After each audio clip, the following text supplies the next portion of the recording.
Hello and welcome to this short video on Pascal's triangle and the choose function. Our first topic of discussion is going to be the former, which is Pascal's triangle. As the name would imply, the mathematical object known as Pascal's triangle is a triangle. It is a triangle of numbers. This triangle of numbers is arranged into rows. Here we can see we have one row up here which has just a 1 in it. The next row after that has two 1s. The next one has 1 2 1. The next has 1 3 3 1, 1 4 6 4 1 and so on. There are in fact an infinite number of rows in Pascal's triangle, and each row can be generated from the last row. We can see that these rows have a kind of offset between them. If you consider the numbers here, here and here, each of these numbers is offset such that any number is in between the two numbers that are above it to the left and to the right. It is also such that any numbers below it are to its left and below it and to its right and below it. This is by design so that we can more easily define the rule that defines the Pascal's triangle. The rule that defines Pascal's triangle is that any element is the sum of the element that is above and to the left of it and above and to the right of it. We can see that in here. If we consider this 10 is equal to the element that is above it and to the left of it, which is 4, plus the element that is above it and to the right of it, which is 6. 4 plus 6 is equal to 10. On the edges, we can see that we have an empty space and a 1. Empty spaces are to be considered as 0 for our purposes. So then this one here is given by the element that is above it and to the left of it, which is 0, plus the element that is above it and to the right of it, which is 1. So 0 plus 1 is in fact equal to 1.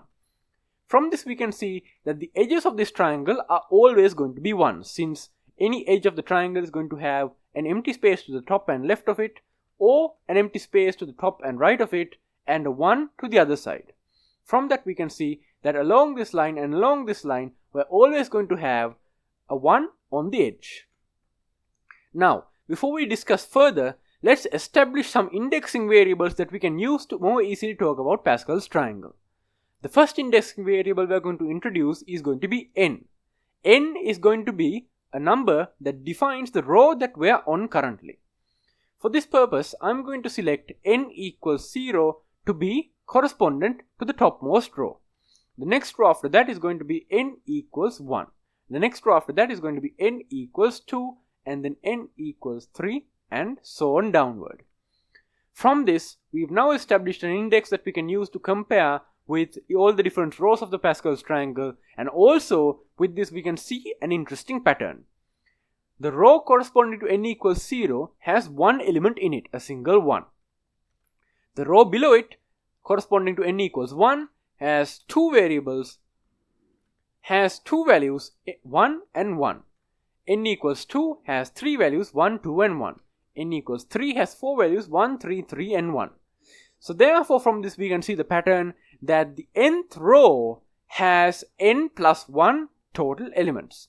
The 0th row has 0 plus 1 elements, the first row has 1 plus 1 elements, the second row has 1 plus 2 elements, and so on downward. So therefore, using this indexing variable, we can say that the nth row has n plus 1 elements. Now, this single indexing variable is not enough to individually identify every element in this set that we call the Pascal's triangle. We need another variable. Since all of these numbers belong to n equals 3, all of these numbers belong to n equals 5 and so on, there's nothing for us to individually identify each of these elements. For this purpose, I'm going to define a new variable which I'm going to call k. The way I'm going to define the indexing variable k is such that the leftmost number in any row is going to correspond to k equals 0. So therefore, all of these numbers here are going to correspond to k equals 0. And then as we go from the left to the right, k increases in increments of 1. So therefore, this one here is k equals 0, this one here is k equals 0, this one here is k equals 0, this one here is k equals 0, and so on all the way down. And then as we go right, the number corresponding to k is going to be 1 plus the previous number. So here we have k equals 0, so the number to the right of it is going to be k equals 1. This number of k is here is going to be the previous number, which is 0 plus 1, so k equals 1, and then this number here is going to be k equals 2. Doing so for the next index, we can see when n equals 3, we have k equals 0, k equals 1. This is going to be k equals 2. This is going to be k equals 3, and so on and so forth for the rows corresponding afterward.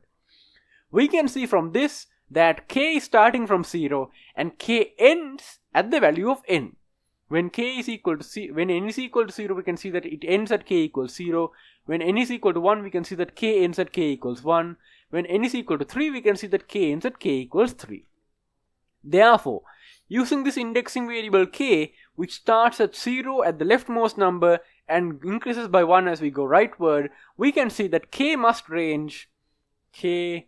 ranges from 0, which is its starting point, up to the value of n. So we can see for the 0th row n equals 0, k ranges from 0 up to n, which is also 0. So k ranges just on 0. For the first row, which has n equals 1, k equals 0 and k equals 1 are the two values, as in k ranges from 0 up to n, which is in this case 1.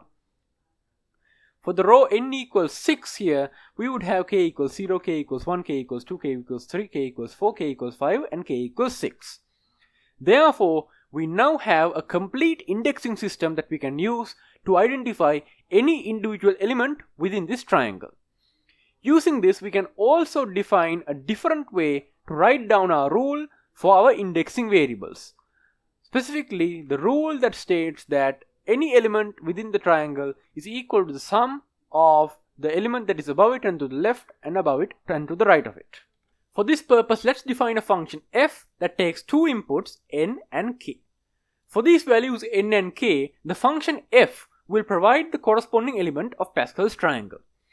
So for example, if we consider this element here, this element is 3 and it is also at the value corresponding to n equals 3 and k equals 2. Therefore, based on this definition of the function f, for n equals 3 and k equals 2, if I evaluate f as in f of n equals 3, k equals 2, it should output the corresponding element of Pascal's triangle, which in this case is this element here, or 3. So therefore, according to our definition, f of 3, 2 should be equal to 3. If I take another example, let's say we take this element here, which is 10. 10 is at the value n equals 5 and is also at the value k equals here, let's actually check this, k equals 0 for this element, k equals 1 for this element, 2, 3. So this element here, 10, is at k equals 3. So according to our definition of f of the value of n, which is 5, k equals 3, should output this corresponding element here of Pascal's triangle, so 10. So therefore, f of 5, 3 must be equal to 10.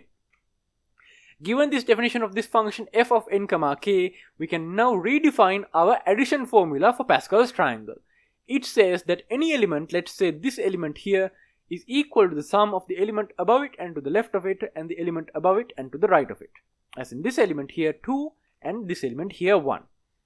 If we write this in terms of the function f, we can see a pattern. Writing this down, for the left hand side of the equation, we have this element 3, which is corresponding to n equals 3 and k equals 2. So therefore, that element is f of n equals 3, k equals 2. And it is equal to these two numbers 2 and 1. The 2 in this case is at the position n equals 2 and k equals 1. Therefore, that 2 could be written as f of n equals 2, k equals 1. Plus this other one here, which is at the position n equals 2, k equals 2. So therefore, that one is represented by f of 2, 2, as in n equals 2 and k equals 2. From this, we can see a pattern. If we look at the value of n for these two functions and this function, we can see that this function has n equals 2, this function has n equals 2, and our original function has n equals 3. This is obvious if we think about our rule. Our rule says that any value is equal to the sum of the value on the row above it and to the left, and the row above it and to the right. The row above it is going to have an n value which is 1 less than our current n value. Since here we can see the row above 3 has n equals 2, which is 1 less than 3. The row above this one has n equals 1, which is 1 less than 2, and so on. So therefore, based on our rule, the row above should have n being 1 less than the current row. So for any general n and k, if we consider f of n, k, this should be equal to the sums of two f's, and both of these f's should have n values which are 1 less than our current n values, since they are from the row above the row that is numbered n. So therefore, these two here should have n equal to n minus 1. So this has n of n minus 1, and this function has a row input again of n minus 1. As for the k values, if we consider the k values here and here, this one has k equals 2, this function has k equals 1, and this function has k equals 2. We can see that the value of k for this function and this function are the same, and for this function the k value is 1 less. This is consistent throughout this entire triangle.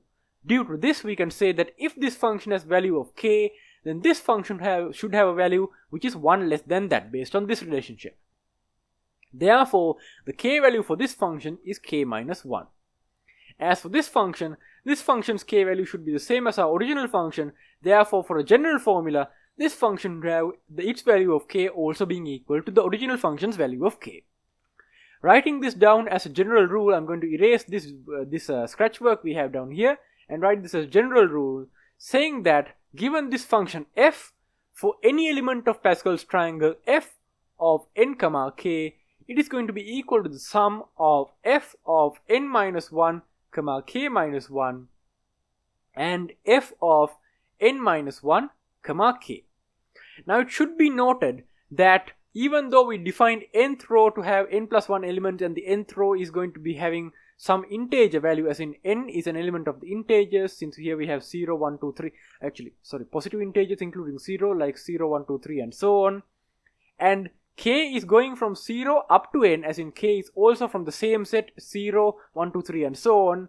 With this n minus 1 and k minus 1, it is possible that we get n values which are negative, and it's also possible that we get k values which are negative. For n values which are negative, the only n value which could be negative in this case practically for elements within Pascal's triangle is this value here.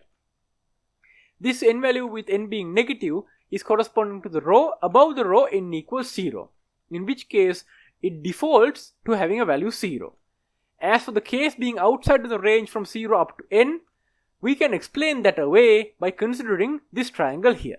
If we consider this triangle, we can see that k values being negative is correspondent to elements that are to the left side of the real elements that are inside of Pascal's triangle, which, as I said earlier, default to 0. So if k is anything negative, we're going to have to default to 0. As for k values which do not exist in that corresponding n value, again we're going to define these values as being equal to 0. So therefore, even though this formula might potentially give values of n and k which are outside of their respective ranges, we must know that in that case we default those values to be equaling 0. As it turns out, the formula for the function f of n and k that gives all of these specific criteria is the function f of n and k, which is n factorial divided by k factorial times n minus k factorial, where the factorial function is the product of all positive integers up to and including the given value. So in this case, n factorial is the product of all the positive integers 1 times, 2 times, 3 times and so on, all the way up to n. K factorial is 1 times, 2 times, 3 times, 4 times, so on, all the way up to k, and n minus k factorial is 1 times, 2 times, 3 times, so on, all the way up to n minus k minus 1 times n minus k.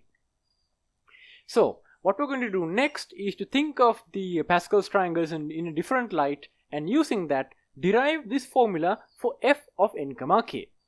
In order to do that, we're going to be thinking about Plinko. This is a Plinko board. We have a bunch of dots representing each of the individual prongs on it, and what we're going to be thinking of is dropping a ball from the top and seeing where it goes. Now, at each of these prongs, when a ball hits, let's assume it has two possible orientations at which it could go. It could either hit this thing and bounce left, or it could hit this and bounce right. So at each of these prongs, it could either bounce left or bounce right. Similarly, at this prong, if it hits from the top, it could either bounce left or bounce right. For this prong, it could either bounce left or bounce right, and so on downward. So for each of these prongs, when a ball hits it, it either bounces left or it bounces right. Let's assume that the probability that a ball bounces left and a ball bounces right are equal. As in, given that the ball comes here and bounces right, when it hits this prong, it is equally likely to bounce right or left. So given this, let's now number each of these rows of dots in this Plinko board and try to establish the connection of this Plinko board, which does look like the Pascal triangle, with the actual Pascal's triangle. In the same fashion that we number the Pascal triangle, I'm going to number this top row as n equals 0, the next row as n equals 1, the next row as n equals 2, the next row as n equals 3, the next row as n equals 4, and so on downward. Now, given this numbering, what I'm going to consider now is the number of bounces that need to have occurred before hitting a corresponding prong to get to that prong. For that, let's consider the first prong at first. For this prong, since we are dropping the ball from the top and it directly lands on this prong, there is going to be 0 bounces required before hitting this prong to hit this prong, since the particle falls straight down and hits this prong. For the next row, considering this particle here, so this prong here, the particle that hits this prong needs to have first hit this top prong like this and then go on left. This is the only way that the particle starting here could end up at this prong. So there's one way that we could get to this prong, and it's by hitting this prong a single time. So the number of bounces that you need to get to this prong is equal to 1. As for this other prong that we have here, in order to get this prong, the only way you can do it is by hitting the top prong first, bouncing once, and then getting this prong here. Therefore, in order to get to this prong, there's only one way to do it, and it involves a single bounce. So for both of these prongs, in order to get to this point, we need to hit at least one single bounce, and exactly one single bounce. For the next row, you might see the pattern already with the ends, but we're going to go to the next row and consider that one. For the next row, for this prong here, the only way to get to this prong is to hit the top prong, bounce once, hit this prong, and then bounce once again to the left. So we need to bounce twice to the left. There's only one way to do that, and that involves 2 steps or 2 bounces. As for the second prong, to get to this prong, there are actually 2 ways to go, and that is to hit the top prong, bounce left, and then bounce right, or hit the top prong, bounce right, and then bounce left.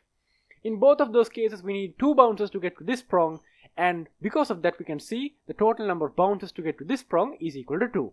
As for this prong, we could say by symmetry it must also be 2 bounces, but we could also say there's only one way to get to this prong, and to hit this top prong, bounce right, hit the second prong, bounce right again, as in 2 bounces to the right in order to get to this prong. So for this prong as well, there are 2 bounces required to get to it. For the next row of prongs is going to be 3 bounces, for the next row of prongs is going to be 4 bounces, and so on.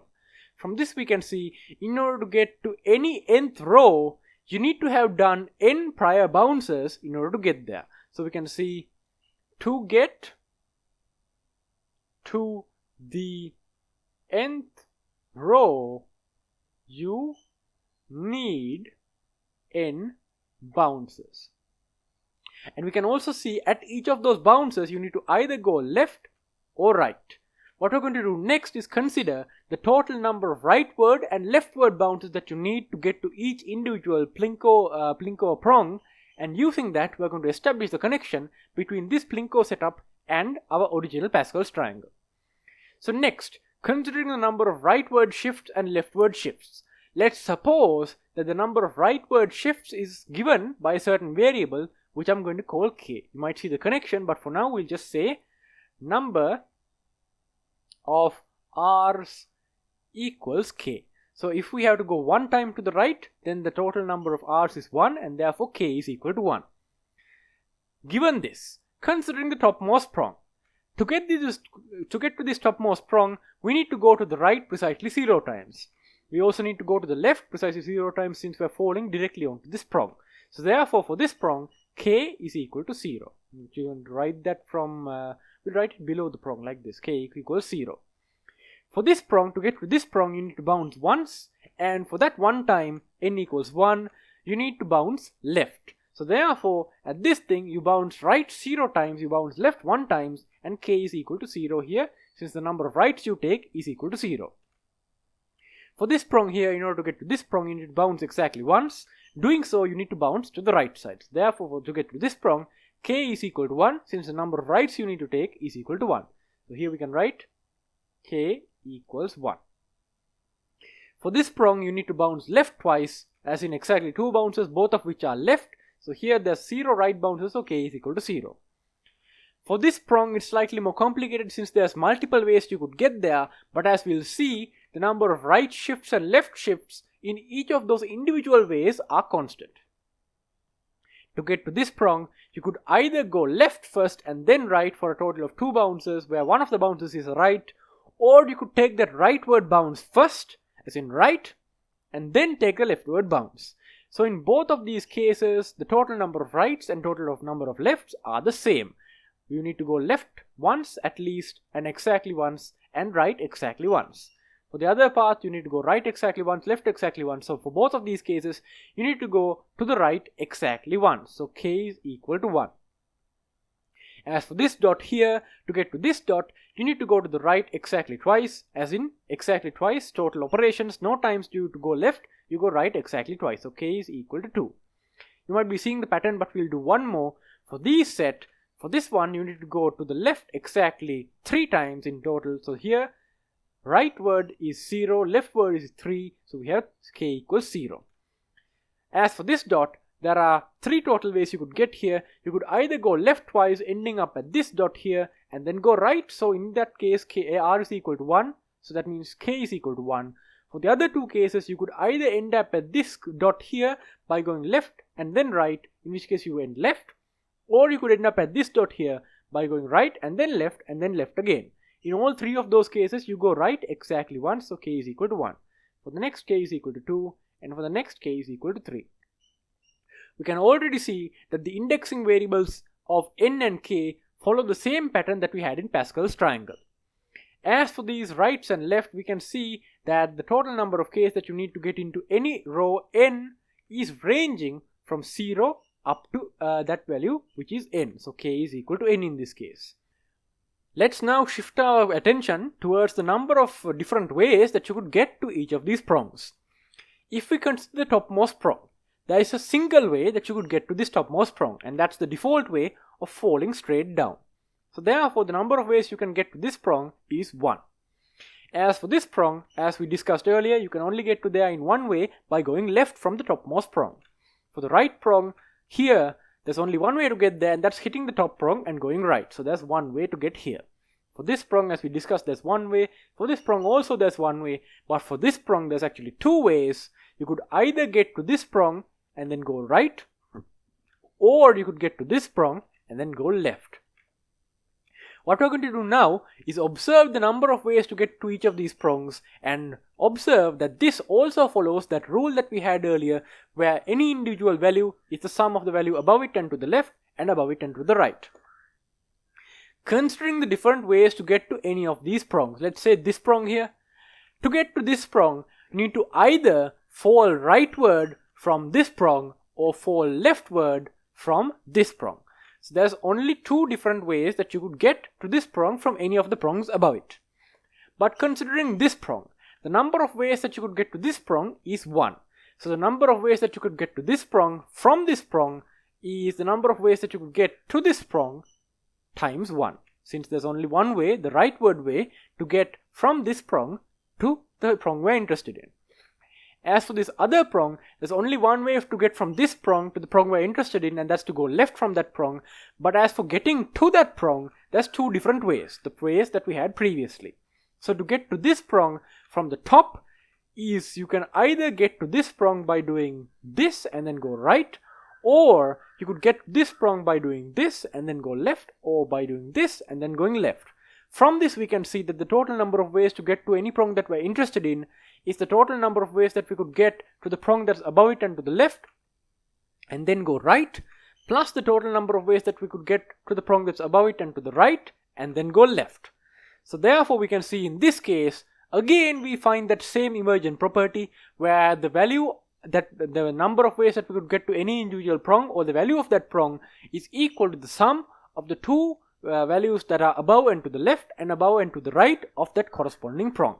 So therefore, this pattern also follows the same exact principle as Pascal's triangle. So here we're going to get the same numbers as Pascal's triangle. This is going to be 1, 3, 3, 1. This is going to be 1, 4, 6, 4, 1, and so on. What we're going to do now is to consider the different number of ways we could get to each of these prongs, consider the pattern that we need to do to get there, and then using that we're going to consider exactly what the formula of this number of ways that we can get to each of these prongs actually is. To do that, what we're going to next consider is the total number of leftward moves that we need to get to any individual prong.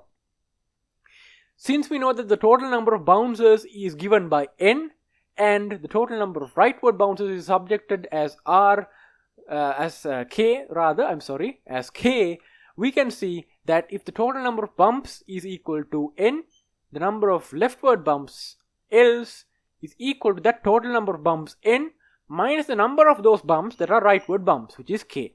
So therefore, the total number of leftward bumps that we take is n minus k, the total number of rightward bumps we take is k, and the sum of these two is of course n. Since the total number of bumps that we need to do in order to get to any individual point in each of these rows is equal to n.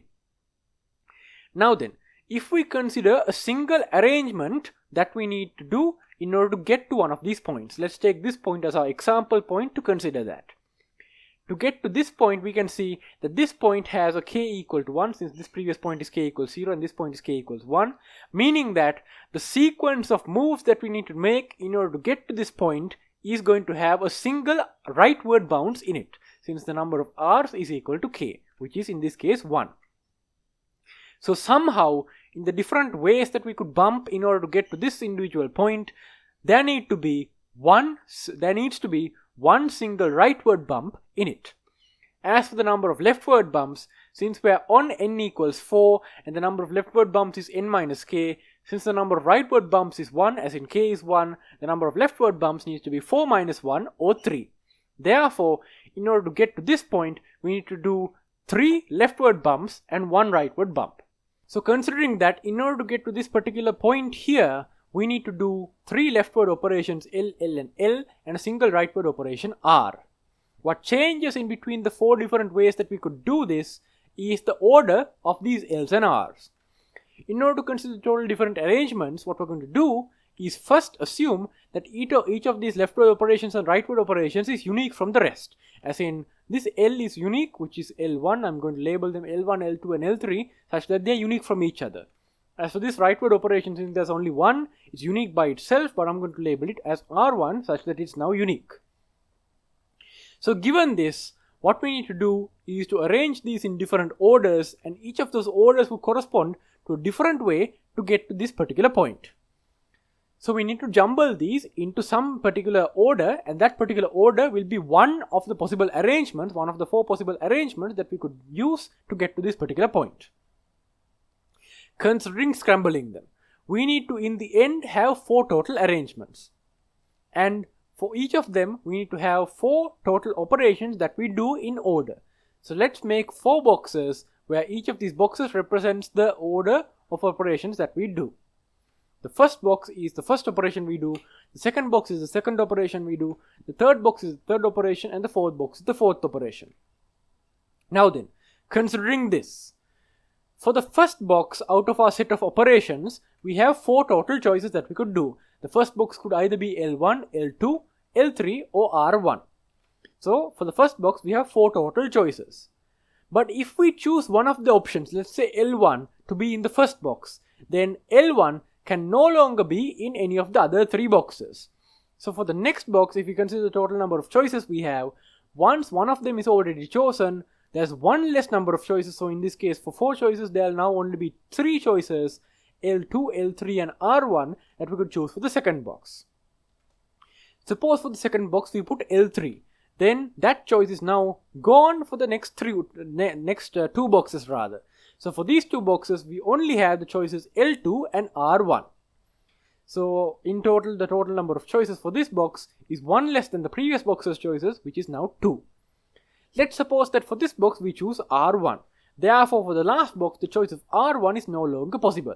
So therefore, for this box, the total number of choices is 1 less than the previous box, which is going to be 1. And that choice is exactly L2. So there's no choice left to do. It's Hobson's choice. We need to choose L2.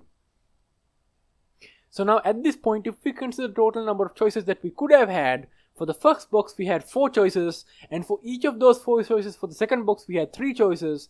For each of those 3 choices for the third box we had 2 choices, and for each of those 2 choices we had only 1 choice for the last box. So therefore, considering the total number of choices we had, it would be 4 times 3 times 2 times 1, which is going to be 12 times 2 or 24 possible choices. So apparently there are 24 possible ways that we could get to this point. However, above the number we can see that there are only 4 different values that we have. So what gives? Why is this giving us 24 and why is this giving us 4? It's because we assumed that each of these leftward shifts and rightward shifts were unique from each other. As in, this leftward shift is unique from this leftward shift. In reality, of course, going left in one way and going left in another way has no difference with them. And in general, what we want here for the order is just the order of the leftward and rightward shifts. In this case, for L1, L3, R1 and L2, what we really want is just L, L, R, L. As in, go left again, go right and go left. Whether this is L1, L3, R1, L2, or instead if we had L2, L3, R1, L1, they would both be correspondent with this individual pattern, which is the pattern of left, left, right, left. So what we've done here is essentially overcounted the number of total combinations that we could have in order to get to this particular point. We've overcounted it by apparently a factor of 6. What we're going to do now is to figure out where that 6 came from and how we can use the total number of rightward shifts and leftward shifts in order to recalculate backward to our original value. Now before we continue with that, what we're going to do is make the observation that this value here is simply the factorial of the total number of bounces that we need to do, the total number of leftward and rightward bounces together. 24 is 4 times 3 times 2 times 1, which is 4 factorial. In this case, 4 is the total number of choices that we had, as in bounces that we had. So therefore, if we have this kind of system, in any case where we have a total number of bounces n, the total number of combinations that we would have, if we considered each of them to be unique from each other, would be n factorial. So now let's examine how much we overcounted by and how we can derive that as a general formula, and using that, how we can find the total number of arrangements that we would have. So going down, if we consider this as our example, L, L, R, L, let's take that down here as L, L, R, L. Considering L, L, R, L, the different orders in which the leftward and rightward operations are in this arrangement here are fixed. No matter what L this is, it is always going to be an L. And no matter what R this is, this R operation is going to be an R. Due to that, whether this L is L1, L2 or L3, this pattern that we're going to construct based on this being L1, this being L2 and this being L3 is going to be corresponding to the same original arrangement L, L, R, L.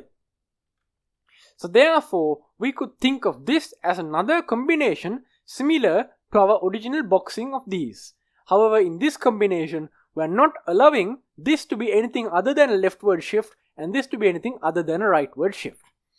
So given that if we have the set of shifts L1, L2, L3 and R1, if we consider this arrangement particularly and consider strictly giving this to be one L, giving this to be an L, giving this to be an R and this to be an L, the total number of choices for leftward shift that we could put into this box here is 3. The reason for that is that we have 3 total leftward shifts. So therefore, the total operations that we could have in here is one of these 3, which is 3 total operations. Once we put one of the leftward operations into here, however, for example, if I put the operation that I did up here, L1, into this box, then I lose that as a choice for the next set of L's. So therefore, if I choose this to be L1, then L1 is no longer a choice for the next set of L's. It does not change the number of choices for R, it just changes the number of choices for the 2 L's that we have left. Considering the next choice, for this choice, based on our pattern, our arrangement, this has to be an L. For this having to be an L, there are 2 choices we could have. We could either have this L being there or this L being there, which means we have 2 choices for L, which I'm going to write down here as 2. And given this, the total number of choices we could put to here is either this L3 or this L2. let's suppose I put the L3 in here, then that L3 is no longer a choice for the next L that I need to put. It does not change the number of R's that I could put, but it does change the number of L's that I could put for future L boxes. And now we can continue to the next box. This next box is guaranteed to be an R, but we don't know which R it's going to be. However, in this case, there's only one R that we could put, so we kind of do know what it's going to be. It's going to be R1. And there's only one choice that we had for that particular box. As for the final box, this box needs to be an L. However, we have a choice on which L we put. Again, this choice for L is Hobson's choice, since we have only a single L that we could put, which is L2. So the number of choices here is 1. Now then, considering this, the total number of different arrangements that we could have, given that we are strictly fixed into this order of L, L, R, L, is equal to the product of all of these choices, which is going to be 3 times 2 times 1 times 1, which is going to be 6. This is the overcounting factor that we had in this 24. This 6 is made up of this 3 times 2 times 1. Now here I am specifically not choosing this 3 times 2 times 1, because this 3 times 2 times 1 that I have highlighted here is coming only from the leftward shifts, and this 1 that we have extra is coming from only the rightward shifts. We can see that this 6 here is equal to this 3 times 2 times 1, which is 3 factorial, times this 1, which I'm going to write as being equal to 1 factorial. So therefore, what we have here is 3 factorial times 1 factorial. This 3 factorial is the number of leftward shifts factorial. The number of leftward shifts is going to be equal to n minus k. So therefore, in a general case, this would be n minus k factorial. As for the number of rightward shifts 1, that is going to be equal to k factorial, since the number of rightward shifts in a general choice would be equal to k factorial. So therefore, our overcounting factor is n minus k factorial times k factorial.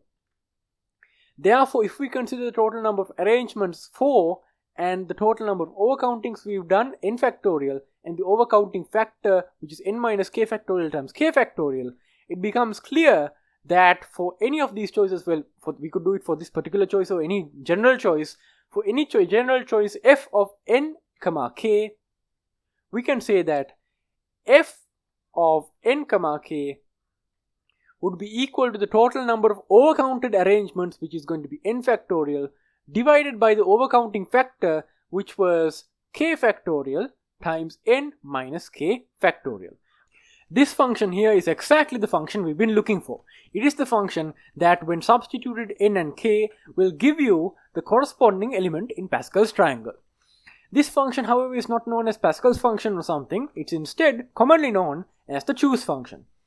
Common notations for this function are to write something like this: nck, where we have a superscript n on the left and a subscript k on the right, and this would be read as either nck or nchoose_k. This is of course the same exact function, n factorial divided by k factorial times n minus k factorial. Another common notation for this function, this choose function, is with 2 long brackets like this with an n on top and a k on bottom. This is again read as nchoose_k, and it's the same exact function, n factorial divided by k factorial times n minus k factorial. So, you might be wondering, why is this function called the choose function and not called something like Pascal's function or something, since it clearly gives the elements in Pascal's triangle? Well, it's because this function is associated commonly with choice. Specifically, given that you have n total choices, as in n total different, let's say, objects or something, and you have to choose only k of them. Given that you have that kind of choice to make, nchoose_k would give you the total number of possible combinations that you could choose out of those n total items. To discuss why that's the case, let's consider something like this. Let's say you have n total items like this, as in the total number of items here is n. Out of this n number of items, you want to choose k number of items. The question is, how many different combinations of those items are there for you to do that? Well, if we consider each of these items and we consider that the items that are not chosen are represented by A, for example, in which case this item here, and this item would be represented by A, and all the items chosen, let's say they're represented by B. So this is B, B, B, and B. If you assume for a second that they are unique, then this would be A1, A2, A3, A4, and this would be B1, B2, B3, and B4. We can see that this leads to a similar situation that we had earlier with the lefts and the rights. In this case, the total number of possible combinations is n factorial, and if we don't care about the order in which we choose these, we just want to collect them, it doesn't matter if we choose B1 first, B2 first, B3 first, or B4 first, and after doing all of that, we have to divide by k factorial, where k is the total number of choices that we make, and also it doesn't matter what order these other items A1, A2, A3, and A4 were, and the number of them is n minus k, so therefore we also need to divide by n minus k factorial. Therefore, the total different number of combinations that we could take for all of these items is the same exact thing as the function we've been describing earlier, or n choose k. For this reason, this function is called the choose function n choose k. This function, among many other locations, commonly appears in probability and also in the binomial expansion. The binomial expansion, for those of you who don't know, is the expansion a plus b to the power of n is equal to the sum from r equals 0 up to n of n choose r times a to the r times b to the n minus r. In this case, the choose function gives us the total number of combinations of a to the r and b to the n minus r that exist when we do this power, as in when we do this power of n. This is of course for n being an element of the positive integers. So that's that. There are multiple other different places where you could use the choose function. In probability theory, it's mostly related to choosing certain number of items out of a total set, and regarding combinatorics of those items. We are not going to go into that in this video. However, that's all you need to know in the basis of the choose function. So that's going to be it for this video. We learned about Pascal's triangle, we learned about the choose function, we learned about the relation, we derived different relationships in Pascal's triangle and the choose function, and ultimately we figured out the formula of the choose function by thinking about Pascal's triangle in a different way in terms of Plinko balls. So that's going to be all for this video. Thank you for watching, and goodbye.